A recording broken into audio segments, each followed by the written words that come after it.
Welcome to Tin Hat Monday, everybody. It's Jim, it's Amadeus, and Amadeus, you called it, my friend. You said that there was going to be a Chiefs and 49ers Super Bowl, and guess what? It's a Chiefs 49ers Super Bowl.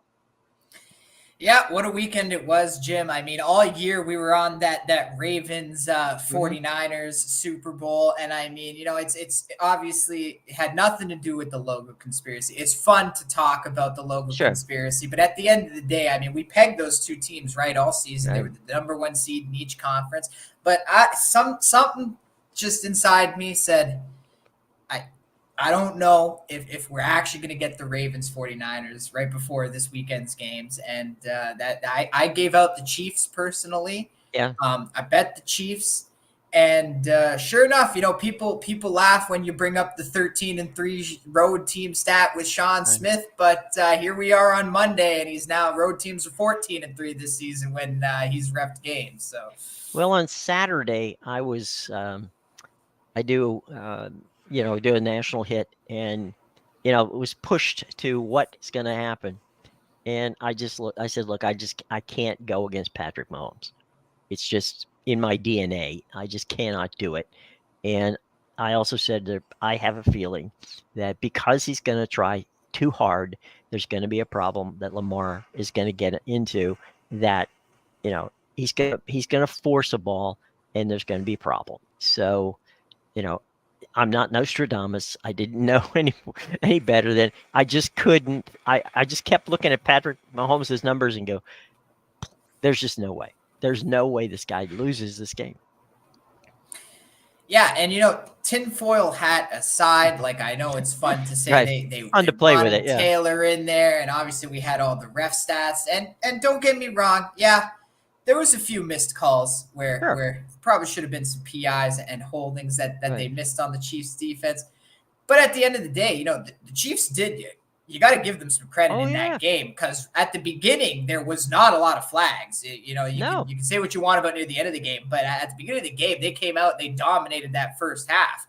So all credit to the Chiefs, and as you said, like, you get Mahomes as an underdog. You're going to give me 4 points with him on top of that. Like, we're not even talking a field goal. We're talking the extra point on top of that in case it's, one of those field goal difference game, but win by 4. So absolutely, I'm going to take it with the defending champion. And sure enough, he went out there and proved that they're still the team to beat. And we talked about how Lamar, he wasn't talking confident before the game, talking about how he doesn't like to compete against Mahomes, like, obviously nobody likes to compete against it, but you don't say that. If you say that, then that tells me the Chiefs are getting in your head. And sure enough, they were, because they had to go send Justin Tucker to go rattle their chain pre-game, which, if anything, probably just lit a fire under their ass.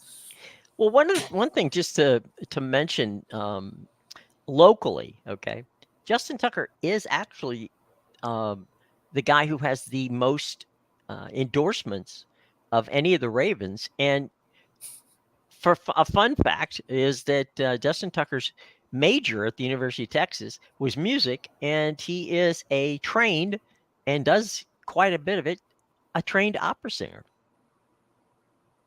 So there you go. Justin Tucker, Justin Tucker, one of the greatest kickers all time, opera singer. Right, and can sing, Pagliacci in actual Italian. So there you go.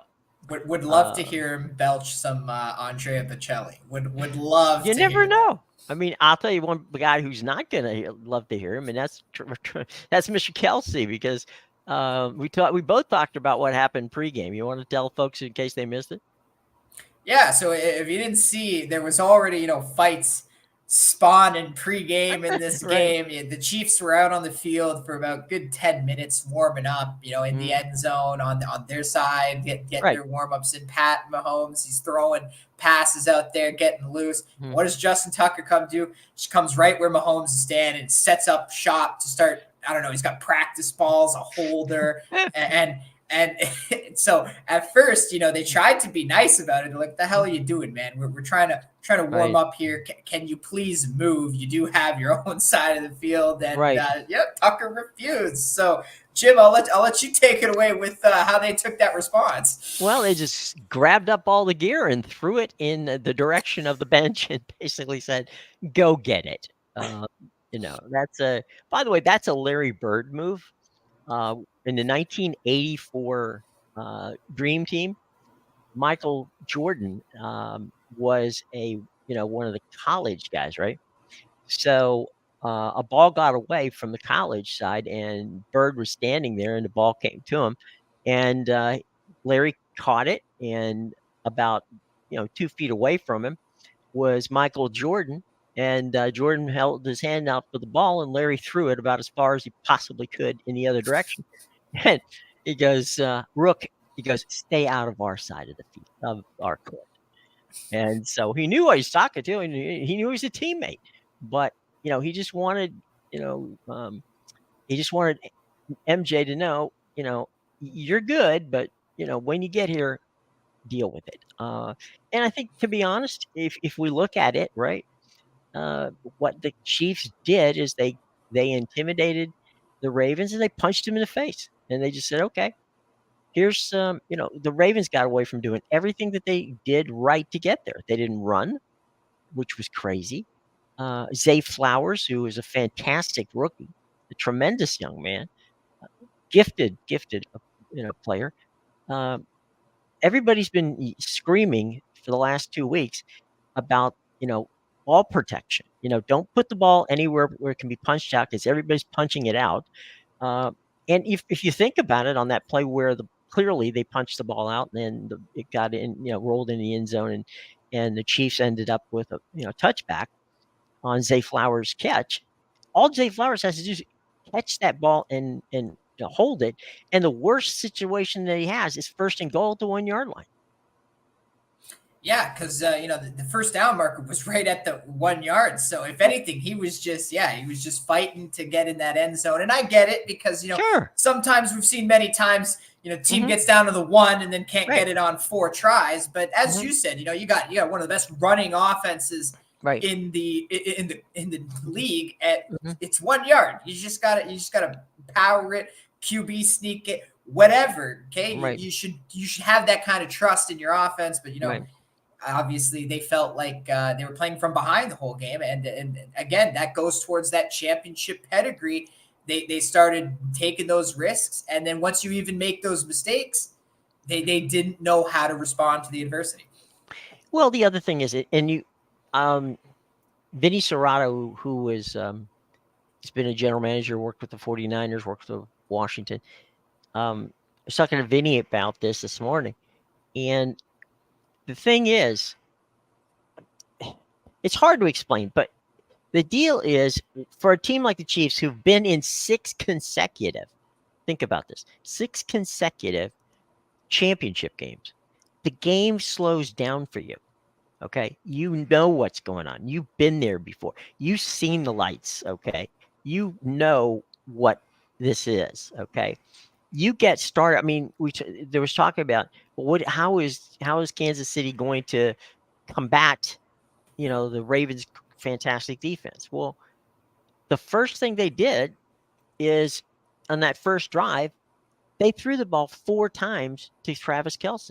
Okay, that touchdown he made in the first half was spectacular throw, spectacular catch. Kelce didn't catch a pass in the second half. They didn't need him to.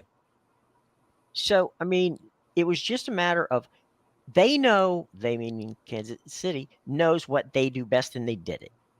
Baltimore knows what they did best to get there, but they didn't do it. And that's the difference between winning and losing in that game. Yeah, absolutely. And they totally threw the Ravens off, right? Because everybody talked about, the Chiefs are going to have to establish the run game. Well, they didn't do that. As you said, they went out, we know we got Patrick Mahomes and his arm. We're going to go beat you with the arm. And once they did on those first 2 drives and scored, touchdowns right on the first 2 drives, the Ravens got to respond. Now you got to play better in the secondary. And what did that do in the second half? Opened up Pacheco in the run game. Right. And to your point, right, what didn't Lamar do that Josh Allen did last week? Okay. Josh Allen, when his receivers were taken away from him, ran, which is a Josh Allen thing to do, right? To run. Yeah. You were talking about when Lamar was running around in the back, back there. When Tony Romo was talking about it on the broadcast, which I still don't know what Tony was talking about. I mean, he 3 or 4 times running in the opposite direction. I mean, sacking Lamar Jackson is one of the toughest things in all of football. Yet the Chiefs defense did it 4 times yesterday. Yeah, and look, he's a great player. He's great at running the ball, and he's very fast. But in a game like that, you can't be running 20 yards back to your end zone just to try and escape the pressure and then maybe come back the 20 yards the other way back to the line, because it's not going to happen. You're going to get yourself into trouble. And sure enough, that's what happened. I don't know what Tony Romo was talking about, east to west. I didn't see him run east to west on that play. They had him going south, not east to west. The wrong direction. According to Romo, you get him east to west, and that's where he struggles, when really we've seen him many times do the dance behind the line of scrimmage and then find an open receiver. So I don't know if east to west is the best way to get him, but definitely when he's going south. We need to get Tony a compass so that he knows where east and west and north and south is. The thing that was a problem yesterday for Lamar, and look, there's no doubt that Lamar Jackson is possibly the most gifted athlete at quarterback in the National Football League. When you take the arm, when you take the legs, when all that goes together. It's not that Lamar Jackson, can't play at the level that he needs to play, okay? But I think when we were talking about the game speeding up and the game slowing down for Kansas City, I think that part of the problem with Lamar yesterday was his focus on his first reads first. He was taking too long on it. He couldn't process first read, second read, third read. So instead of getting the ball out of his hand fast, because they weren't running it, he needed to make some plays.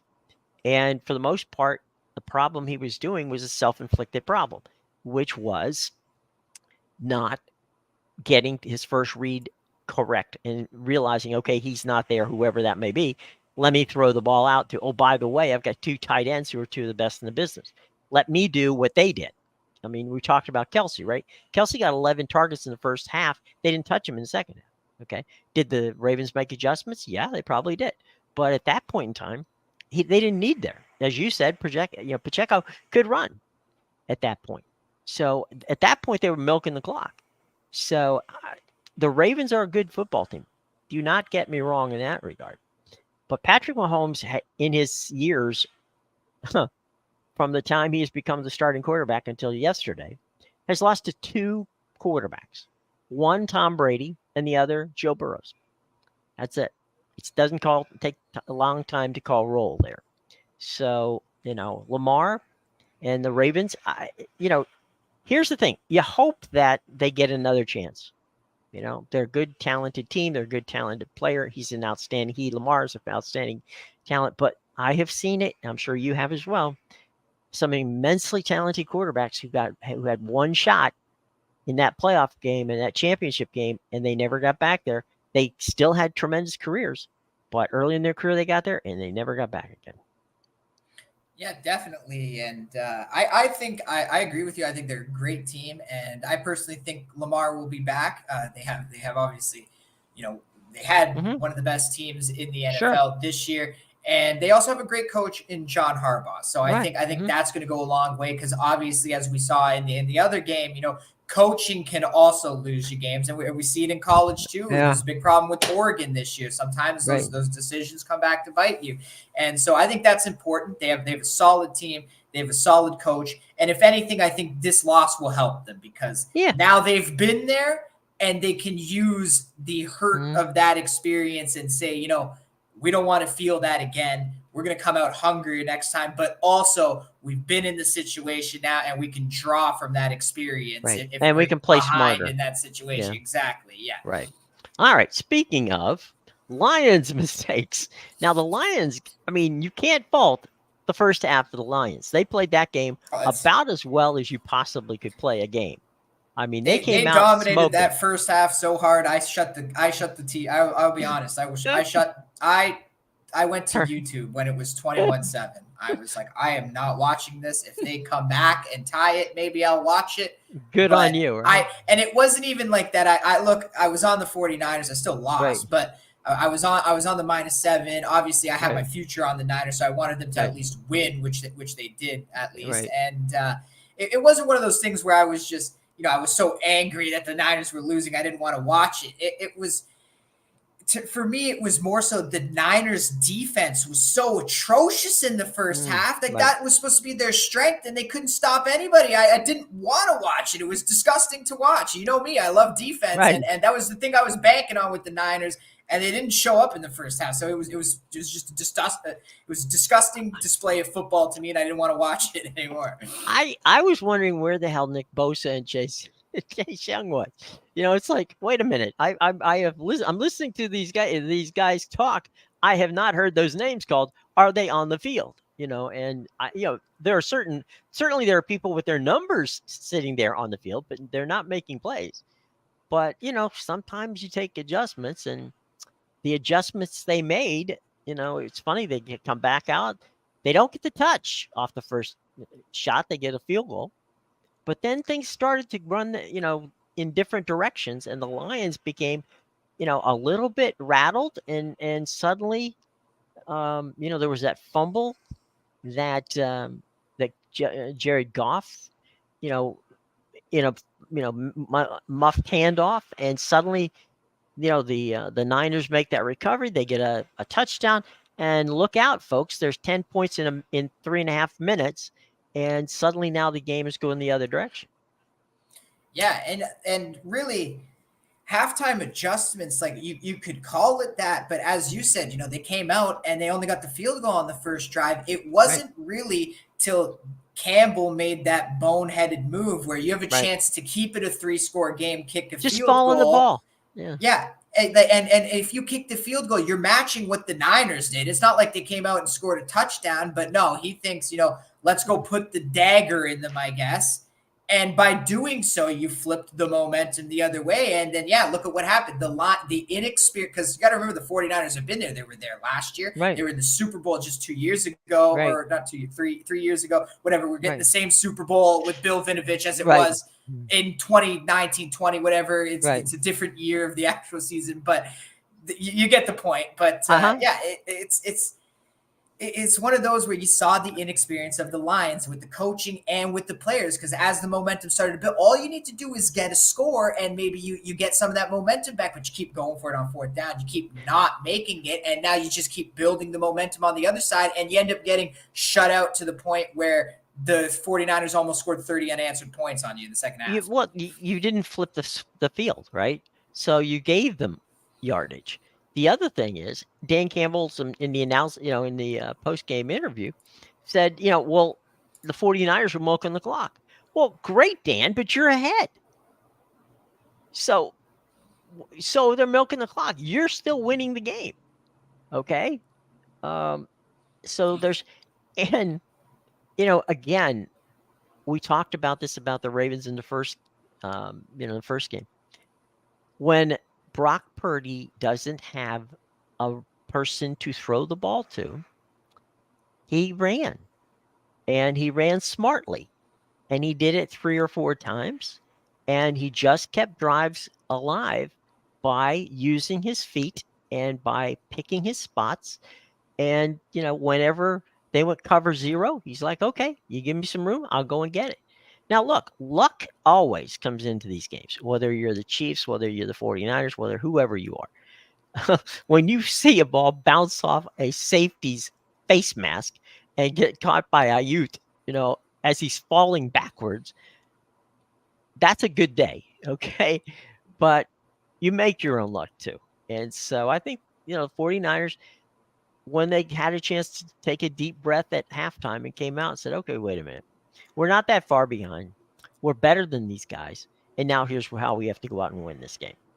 And all the stars were involved.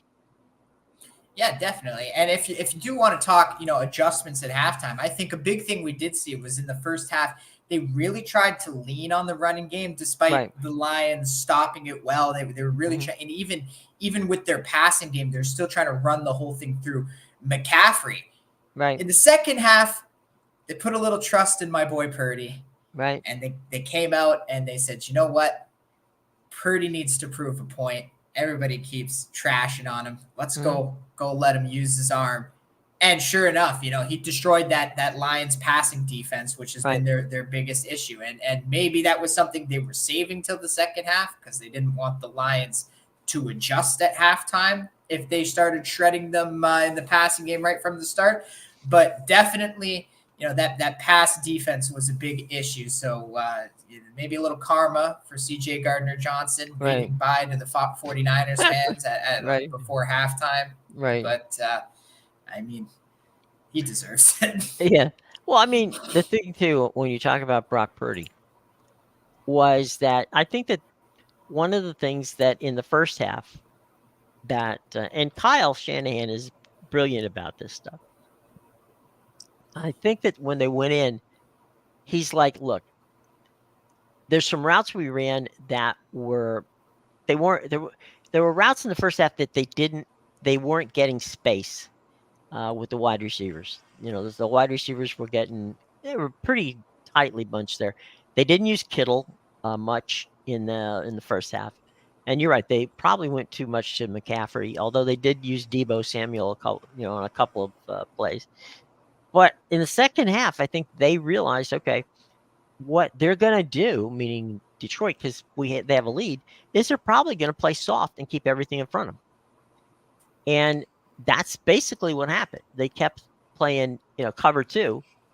And once, they decided, meaning the 49ers started to catch the ball and make some serious, yardage, then they went to press man. When they went to press man, then Brock Purdy, cut them to shreds. So that's where the adjustment, I think, was, that they were playing soft when they got that big lead, as some defenses tend to do. And they get away from what, got them in that 21-point lead. And all of a sudden they're looking up and that clock, that scoreboard's, the other side's starting to mount points there. And they're looking up and going, wait a minute, how did it get to the point where we're actually tied now? Yeah, and again, I think it also goes towards coaching with Kyle Shanahan. They got more guys, more skilled players involved in the game. As you said, Kittle wasn't a factor early on, started being a factor in the second half.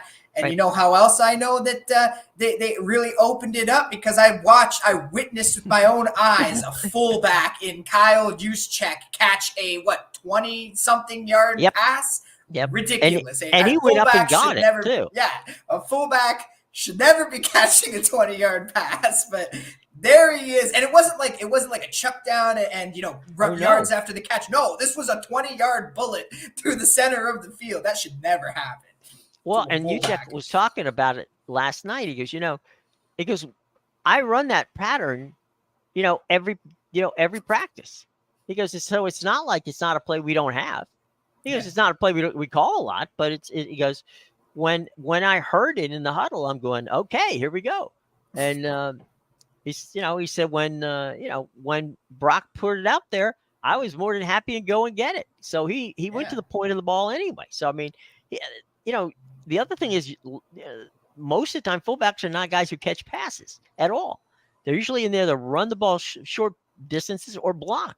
But he went up and pulled that thing in, which is what a Harvard guy would do, right? I mean, smart enough to go out and do it. So, but he's also right, absolutely. And he's the only guy. Juszczyk is the only guy remaining from that first year of Shanahan in San Francisco. Yeah, and he's kept him there because he thought he likes Juszczyk's ability to just his work ethic and everything like that. So the role players, the stars, everybody on both Kansas City and the 49ers did what they were supposed to do. And on the Lions and on the Ravens, part of the time they did, but most of the time they didn't. And that's why, ladies and gentlemen, we don't have to take the tin hat out, but it is now a Super Bowl of the 49ers and the Chiefs, which is what CBS wanted, and they got it. And you know, we'll find out if Tony Romo can. As I say, we'll send him a compass so he knows that the stadiums usually, the fields run north and south, and the sidelines are east-west because of the sun. So there you go. So we'll make sure. Yeah. But it's inside. It's a dome, so you don't have to worry about that. Yeah. Personally, though, Jim, I do think Kyle Juszczyk is the best fullback in the league. Now, to be fair, it's not a large category with a ton of competition, but I don't, at the same time, I don't think you can find a single fullback in the league that can do what he does. He's almost like a tight end in the sense. Like he can play as a Kittle or a McCaffrey. So he's a very versatile player, and I think that's what makes him one of the better in college. In college, they call it an H-back because an H-back will, as you say, will play as a second tight end, and start in the backfield and then go out and split in that sort of thing. And so they do a lot of different things. They play the tight end position, they play running back position, they play blocking position. So yeah, I would agree with you. I mean, he's it's a lost art, and Kyle has used it quite frequently in what he's doing. So that's probably why Kyle Shanahan likes him. Maybe the fact that his name is Kyle too. Right, Kyle and Kyle, but not hard to remember his name. And on that catch, it was just desire. He looked like he really wanted it. It almost looked like my wife is more popular than me, making jackets out of jerseys for Taylor Swift. I need to do something to get my name back in the press here. Other than being, one of the few guys from Harvard that's playing in the National Football League. And boom, highlight reel catch. So he did his part for sure. Oh, because he, like I said, in the post-game show, he said, when they called that play, he said, all I said to myself was, okay, buddy, every time we do this in practice, I haven't missed one. Let's not miss it in the game. And he didn't. And it was a chunk play for a fullback on a pass play. So hello, ladies and gentlemen. I know. I love to talk him up about how great Juszczyk is, but still, should never happen. He deserves it. He deserves it, but should never happen in a game. It speaks volumes about your defense if that happens. Yeah, not in a good way. Front Office Sports, my buddies over there, gamed out, because we talked about this the other day, gamed out how Taylor Swift could actually do her show in Tokyo. So did I, Jim. And I remember you talking about, did the math. She can be there, and she can be in Vegas, and get this, and still make it to Australia for her next performance, which would be later in the week. So so totally whiffed on the Melbourne concert on Friday, but I did the math myself too, Jim. After the show too, even after we had our talk, and I will, for the viewers out there, in case you're wondering, Taylor's got 4 straight shows, in Tokyo, in the Tokyo Dome, Wednesday, Thursday, Friday, Saturday. The last one is Saturday night, 6 p.m. Tokyo time. 17 hours ahead of us. Yeah, technically that concert's 4 a.m. on the East Coast. I'm going by my time, not the Vegas time, but we'll circle back to that. So that's 4 a.m. on the East Coast. Now, if we're being generous, we'll give her a 3-hour concert, because I think 3 hours is a little generous. Usually that's what she does about, Yeah. So we'll go 3-hour concert, right? That brings us to 9 Tokyo time. So if it was 4 a.m. on the East, she's done by 7 a.m. Give her 2 hours to get to, the private jet. So about 9 a.m. Eastern, she's leaving Tokyo. Taking into account a 12-hour flight, she could land in Vegas by 9 p.m.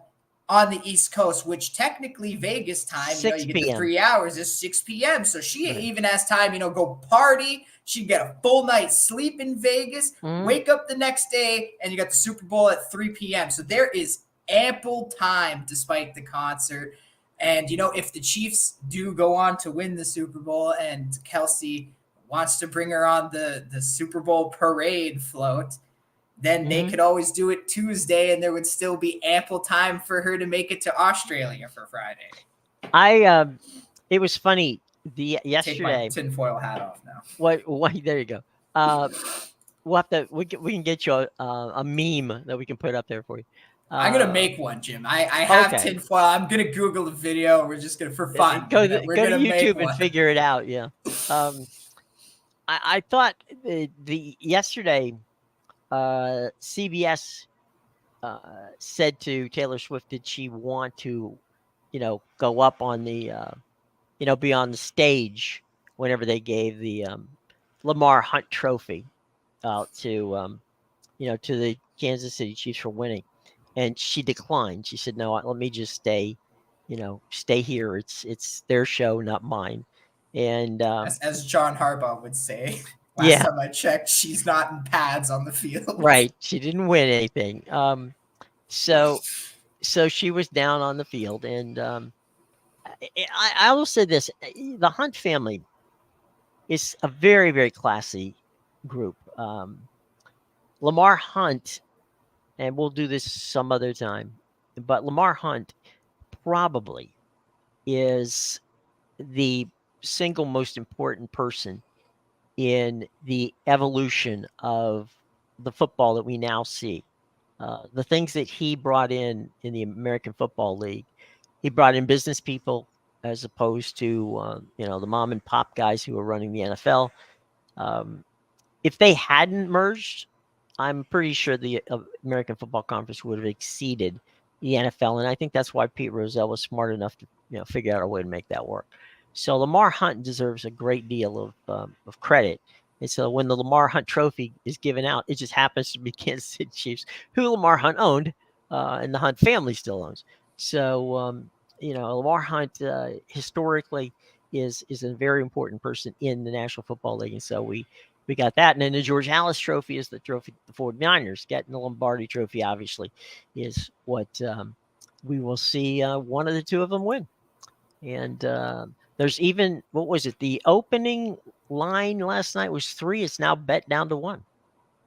Yeah, it opened at about 2.5 favorite for the Niners, and it is a 1-point favorite for the Niners now. A lot of Chiefs money in that early money coming in because I guess people are just sick of betting against underdog Mahomes in the playoffs. That's what I chalk that up to. I saw just before, I wanted to check just before we came on, and I saw that 67% of the cash coming in was coming from money on Kansas City. Yeah, definitely. There's been a ton of early line movement. Basically overnight, we've had it moved, a whole 1.5 already. I wouldn't be shocked if the Chiefs, because that game's obviously 2 weeks away with the Pro Bowl in between. I wouldn't be shocked if the Chiefs are the favored team by the time kickoff happens. Honestly, I think they should be. I don't see how. I don't see how. I mean, they're defending champions, number one, and I don't see how the 49ers. I mean, obviously, I think the 49ers are a good team, but I don't see how you don't. They're not. I mean, obviously, it's more. Either way, it's 2 or 3 points. It's not going to be. We're not talking about a touchdown or even 5 points. You're picking a winner at this point. Yeah, right? It's almost a flat. It's almost going to be a flat line, right? Yeah. Now I'll tell you what I think is going to happen. Okay. But again, this is just speculation. I think there's what we do. Yeah, pretty much, right? Yeah. I think there's going to be continued money coming in on the Chiefs. I do think the line will flip to them as a favorite. I think the reason the 49ers opened as a 2.5-point favorite is because, once Vegas crunches all the numbers and thinks, I do still believe, I truly believe the 49ers are the better team overall. Yeah. And I think that's why the line opened that way. It's reflecting just the talent on each team.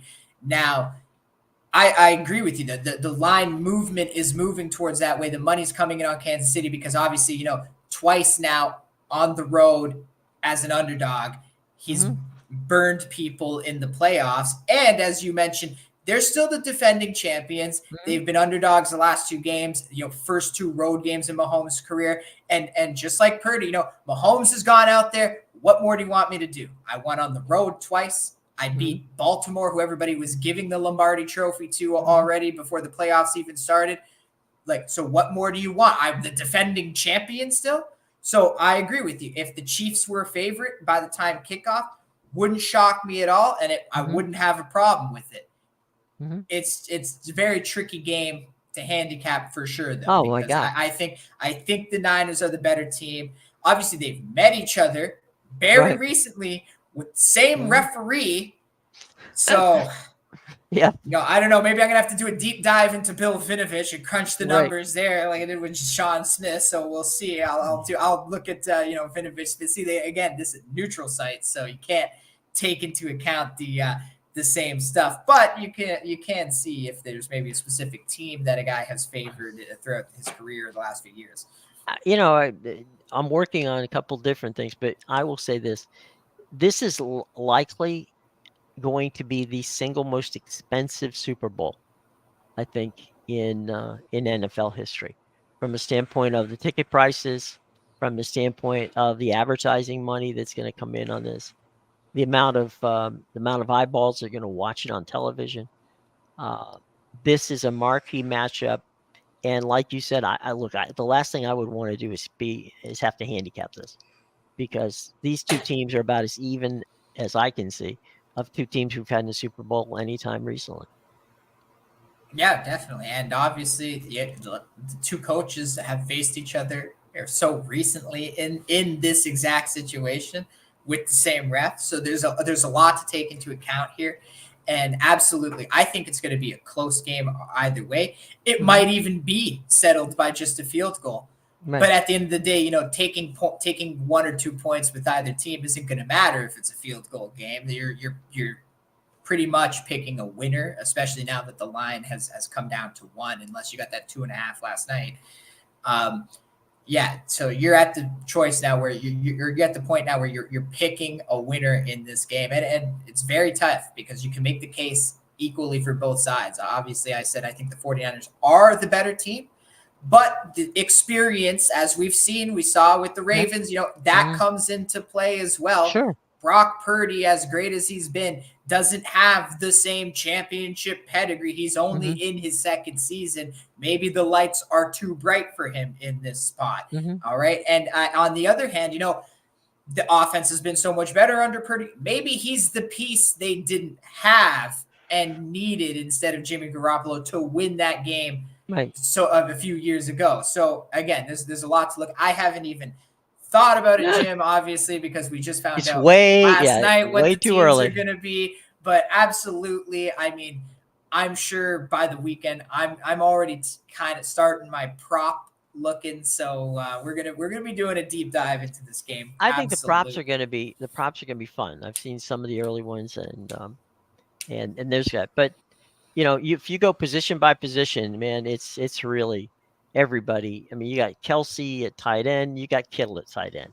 You got, if you're going to push advantage here, advantage there, you just at the end of that chart, when you're checking off advantage here, advantage there, it's almost, when you look at it, it's almost going to be like a 50-50 chart.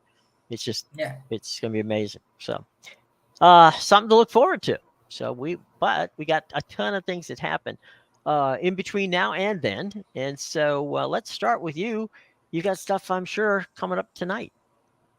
Yeah. Maybe in this afternoon. Yeah, I do. Make sure you check out my premium picks at bigal.com, pickadvisor.com, and theinsidersroom.com. All the links are in the description below.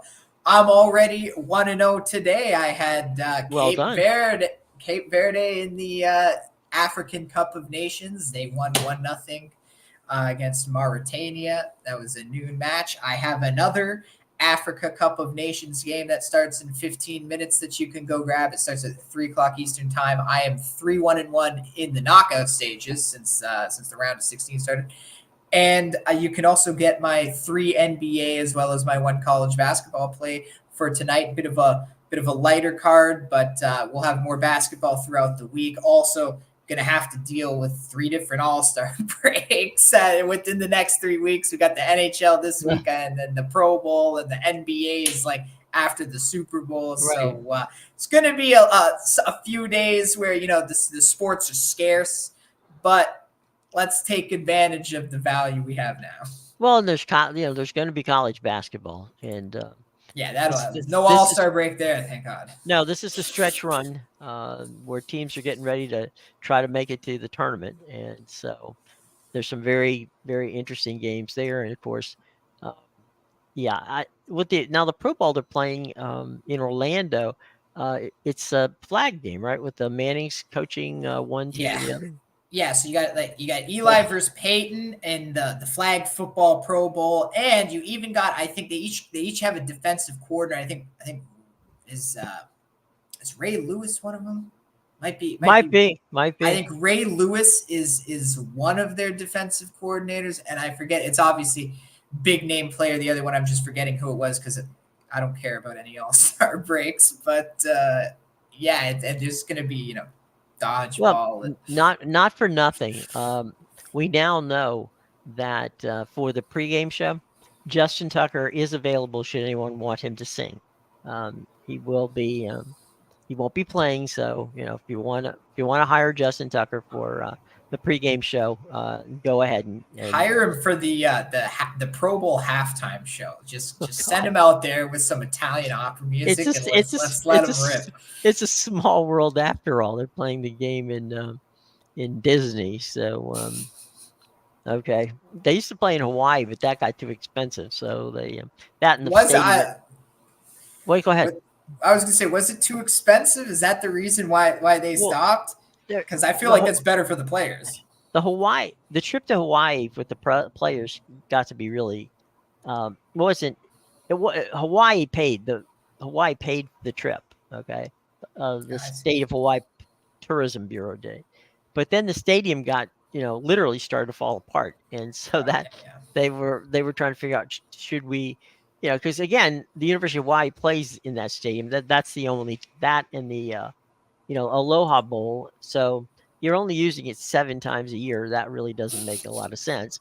So Disney decided to offer up Orlando, and so players take their family to Disney and have a good time. And now they don't have to worry about any contact stuff. It's all just flag football. And they have skills competition, and they try to make a game that still nobody cares about somewhat entertaining. So we'll give them credit for trying. Honestly, the dodgeball might be more entertaining than the that was 100% football game. Yeah, that would just make the Pro Bowl dodgeball tournament. Yeah, turn them loose, let them go. All right, everybody, have a great day. We've had a lot of fun. Hope that you enjoyed. Hope your team won yesterday. And we will be giving you all kinds of fun stuff between now and the 11th of January. 11th of February, when these two teams will get together at Taylor Swift's house in Vegas. So until then, we'll see you on Tuesday, everybody, 2:00. Okay, take care. Bye.